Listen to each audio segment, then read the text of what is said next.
Good afternoon, ladies and gentlemen. Appreciate the opportunity to be here with you. I'm taking a little bit different approach here today. The Iceland Ocean Cluster is a private cluster which has invested in small startups and is mainly focused on seafood within the ocean sector. What we've been doing there is first and foremost to find ways to connect people from different parts of the ocean sector, mainly of course in seafood, but trying to widen the spectrum. We've seen seafood in many countries sort of being on the downward shift, where people don't believe in the industry anymore. We have strong faith in the industry, and I'll show you why. We call it, can we create more value in seafood through clustering? I hope most of you know where Iceland is on the map. Actually, my friend Alexander showed it just in his speech, but it's actually in the North Atlantic, in the cold oceans, close to Greenland and Norway. And I don't want to tell you how many we are, because it's like, we're 350,000, so I've said it now, but we felt it's enough. But I know there are larger countries, but I think you can learn, hopefully, something from our work in Iceland in fisheries. So first and foremost, what has happened in fisheries, just to give you a glimpse, is that we are seeing amazing automation of whitefish and fish in general. This means that even we have bone detection and removal technology, so people are not anymore really doing in these most developed fishing countries. There is no more work to be done in processing. It's all done by technology. Just to show you an example of that, in 2014 we did 82 kilos of whitefish per man-hour. In 2017 we're up to 190 kilos per man-hour. This is just to show us basically how drastic the changes are in fisheries. This means basically that fewer and fewer people are going to be working in fisheries and fish processing. The question is there something else? That's what we want to emphasize, and we believe in. The efficiency gain is 130% in these few years. But I will tell you also what we can do, and that there lies the opportunity for a stronger industry and for a stronger harbors as well, is to use more of the fish. And we can talk about not only the whitefish, we might talk about the lobster, we might talk about nearly all species. We know today that most nations in the OECD are using around 50% of each fish. The rest is thrown and used for landfill. Icelanders are up to 80% now, and we want to go up to 100%. Why? Mainly because these proteins of the oceans are sustainable, natural, and traceable. And they are not going to increase in the future. This is what we have of the proteins in the world, and we can provide to the world much more of the natural proteins. So just to give you an example of what Icelanders are basically doing with the fish today, if you take the fish fillet itself, it gives us for a 10-pounder of a whitefish around, let's say, $12. If we, as we are aiming in Iceland, instead of having the $12 alone, we might go to a $20 to $30 per piece of whitefish with different products. And this is really important because this might actually fit into all countries, not necessarily the high-end countries that are with the developed fishing industry. We have products that are both fairly sort of simple, like canning of products, but we have also products that are high-end. I'll tell you a little bit about that.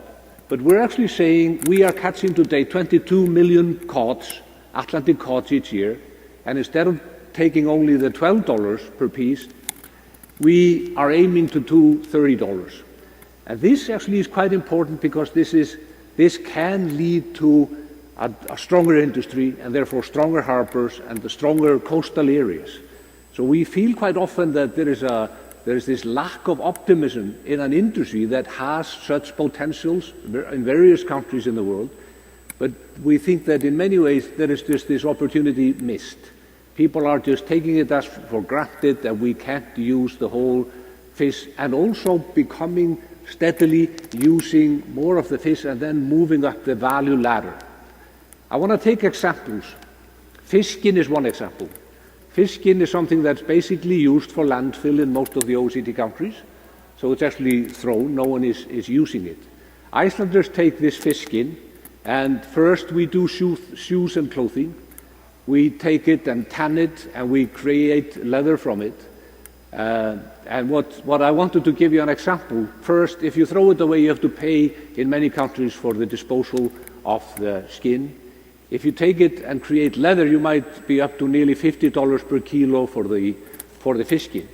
If we take it further and do fish collagen from it, which is now being done in Iceland, we can make around $15 per kilo for the fish collagen protein. If we take it even further and we do retail products from the collagen, we might be up to $120 per kilo for the collagen, for the fish skin. And the highest we can do is now the fish skin that is treated as wound care. So actually we can use fish skin for skin supplement. And this piece that you see there is only as small as it seems, but today it's worth more than 4 or 5 fillets in American hospitals today. So certainly we are seeing lots of. Just to give you an example of how it is done, so it's basically the burn wound, the fish skin is actually applied, and then the skin heals with the fish skin. So human skin heals with fish skin. It just shows us the opportunities that we have with the seafood industry to do more with the fish than we've done so far. And this has very much to do with these magnificent speeches that we've heard today about the revitalizing of the harbors.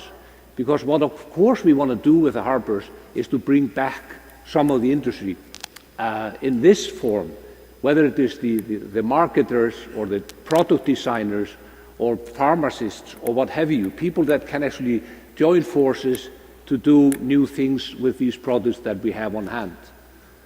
What we did in Iceland was to create the private cluster, which is called the Iceland Ocean Cluster in 2011. The aim of this cluster was basically to create value from the industry. We have never been supported by government. It is a pure private enterprise. So what we did to begin with was basically to map all the partners that might be involved with our ocean industry. It's more than fish there, but we have focused very much on everything that has to do with seafood, as I told you before. Of course, we have few partners in some of these bubbles, but in others we are really big. Fisheries is of course one of our biggest. Ocean technology, we have some of the leading ocean technology companies in the world in terms of seafood processing technology, and I could go on, so on. But the idea is basically to bring these folks together. What has been so amazing for me, whether I'm visiting the US or many European countries, we will find so often that there is no connection between universities and industry. I'm always remembering that when I was in the US in a brilliant university there, I met a professor that had outstanding ideas to take shells from crustacean shells and create energy from them. And I said to this professor, this is absolutely a magnificent idea.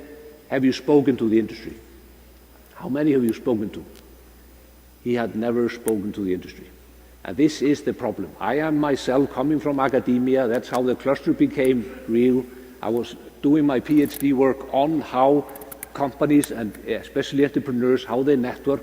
And I found out that in these natural resource industries, they tend to network less because the limited resources are there, and you tend to keep the limited resources for yourself. Sorry. So basically what I'm saying is that we can do much more with an industry that we sometimes are telling ourselves is not really thriving. This is the value pyramid, and this is the key to the success of the seafood industry in the future.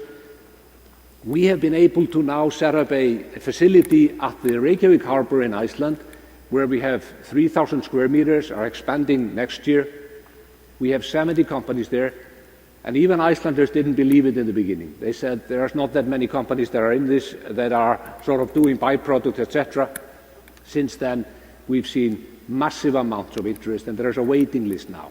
In a small society like ours, there's a waiting list.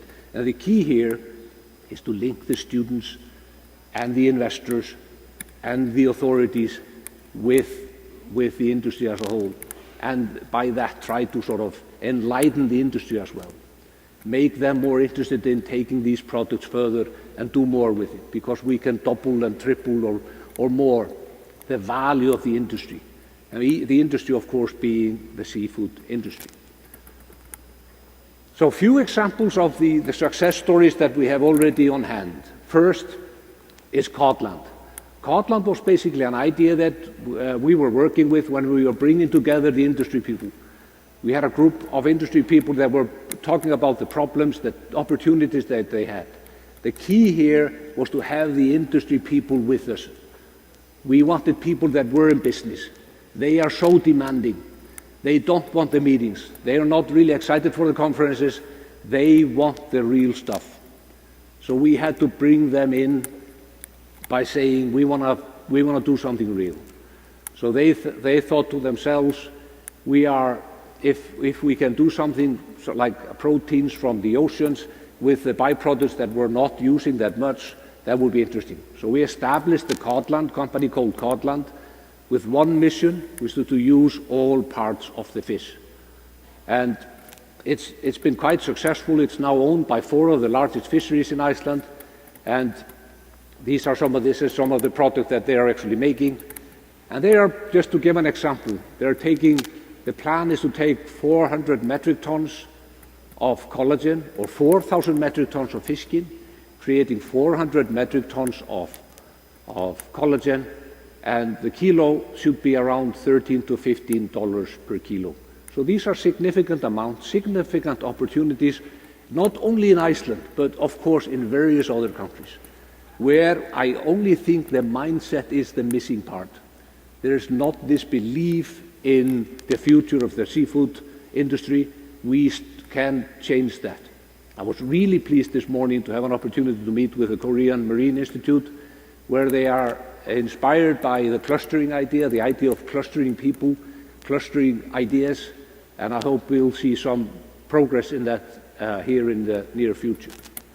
Another example that I want to take is actually a group that was formed. These companies you won't know, these are small companies in Iceland, all focused on tech, some ocean tech, mainly fisheries technology, but also boat technology. We brought them together to form what's called the Green Marine Technology. And the basic idea here is still to make sure that these people realize the strength of being together. From coastal region, trying to collaborate has been the key to the success of the fishing industry and the tech industry related to the fishing industry in Iceland. The third example that I want to take are cucumbers. This is just an example where we had fishermen that were successful in the industry, but we lacked parts in the value chain to make things happen, make change. So what happened is leaders there brought with them people that were into research and development, people that know really well technology, brought in all these parts that were needed to take this industry further. And by that, they wanted to emphasize on sustainability, quality, and low environmental impact. And just to give you an example, what has happened since is that this collaboration has led to both less discards, less cost, less waste in this industry. On the other hand, more accuracy, more quality, more efficiency. So we have all these opportunities if we just focus on them, if we realize the opportunities to get the academics and the business people and the startups to work together. We have this opportunity to create all kinds of new values from products that are wasted today, and in an industry that still is defined as an industry that is a little bit on the downward steep. What we are doing now is to build a network. We've already set up a similar 2 clusters in the US, in Massachusetts and in Maine. We are hopefully going to open a cluster in Seattle and in the Pacific Northwest of the US. We have been in talks with others about this idea of making sure that we can share ideas. This platform is absolutely great for such, and I must say that that's one of the big reasons that I attend conferences like these. They're always interesting ideas, sharing of contacts, sharing of ideas. So I was just handing out some names of startups in the marine industry to a friend that was here from yesterday's talks on startups. So we see this happen already. So we want to continue to work with this network to make sure that we can create value. But the main thing for all of us, I think, is to realize that in the seafood industry that so many have sort of deemed obsolete in the coming years, there are major opportunities to create lots of opportunities, lots of value, and quite many jobs for coastal areas that I think will be of value. So please, if there are any questions afterwards, don't hesitate. Thank you so much.